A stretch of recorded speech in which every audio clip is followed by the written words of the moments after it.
Media మిత్రులందరికీ కూడా నమస్కారం.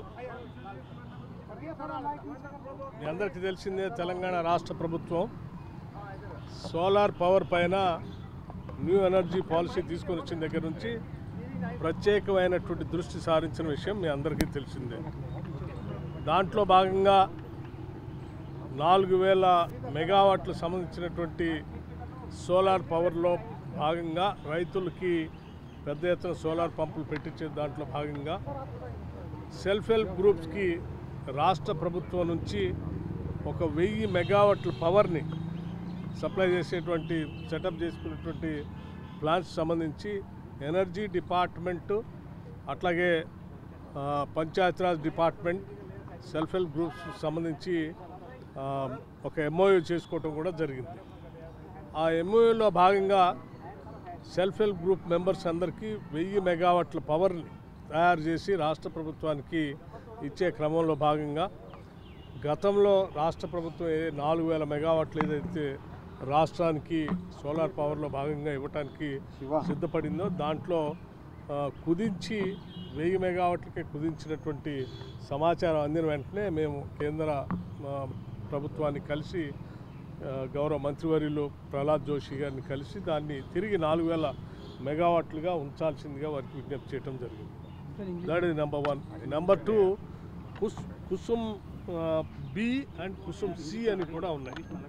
కుసుమ్ బికి సంబంధించి కూడా మేము ROFR ల్యాండ్స్, అంటే రాష్ట్రంలో దాదాపు 6 లక్షల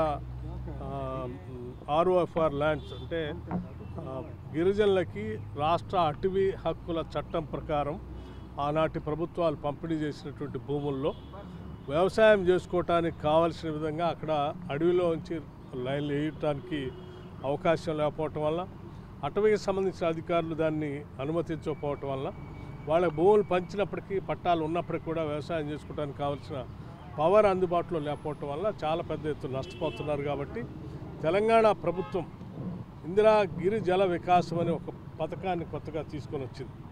దాంట్లో భాగంగా ఈ ROFR ల్యాండ్స్ సంబంధించినటువంటి వాళ్ళందరికీ అక్కడే సోలార్ పంప్ సెట్లు పెట్టి ఆ సోలార్ పంప్ సెట్స్ ద్వారా వాళ్ళకి డ్రిప్ ఇరిగేషను, స్ప్రింక్లర్ ఇరిగేషను, అట్లాగే హార్టికల్చర్ వాళ్ళతో ప్లాంటేషన్ చేసేది ఒక కొత్త స్కీమ్ని తెలంగాణ రాష్ట్ర ప్రభుత్వం ప్రకటించడం కూడా జరిగింది.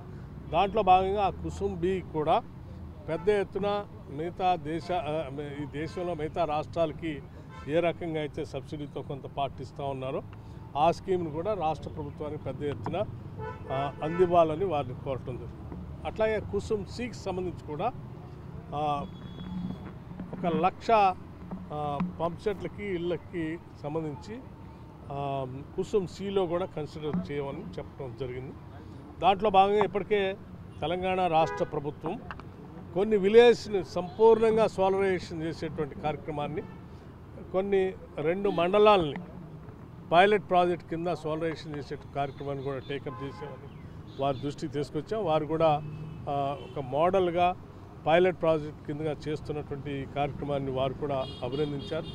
దీంట్లో కేంద్ర ప్రభుత్వం సోలరైజేషన్ న్యూ ఎనర్జీ పాలసీలో ఏ రకంగా అయితే ముందుకు పోవాలని కోరుకుంటుందో దానికి అనుగుణంగా అన్ని రాష్ట్రాలు కంటే స్పీడ్గా తెలంగాణ రాష్ట్ర ప్రభుత్వం ముందుకు పోతుందని, తెలంగాణ సోలరైజేషన్లో కానీ మిగతా రెన్యూవబుల్ ఎనర్జీలో కానీ ముందుంటుందని చెప్పి వారికి మొత్తం సమాచారం అంతా ఇస్తూ భవిష్యత్తులో కేంద్ర ప్రభుత్వం నుంచి కూడా సహాయ సహకారాలు అందించాలని వారిని కోరాం. వారు కూడా మేము ఇచ్చినటువంటి సమాచారాన్ని, లెక్కల్ని అన్నింటినీ కూడా పరిశీలించి సానుకూలంగా స్పందించారు. వారికి కూడా నా ప్రత్యేకమైనటువంటి రాష్ట్ర ప్రభుత్వం నుంచి ప్రత్యేకమైన ధన్యవాదాలు తెలియజేస్తాం. సార్, నిన్న రాష్ట్ర ఆర్థిక వ్యవస్థ పైన ముఖ్యమంత్రి చేసినటువంటి వ్యాఖ్యలు ఇప్పుడు వివాదాస్పదం అవుతున్నాయి. ముఖ్యంగా ఉద్యోగులకు సంబంధించినటువంటి వ్యవహారంలో ఆయన చేసినటువంటి వ్యాఖ్యలు ప్రస్తుతానికి రాష్ట్రానికి సంబంధించినటువంటి సోలార్ పవర్ సంబంధించి, రెన్యూవబుల్ ఎనర్జీ సంబంధించి నేను ఎనర్జీ మంత్రి గారిని దీనికి సంబంధించినటువంటి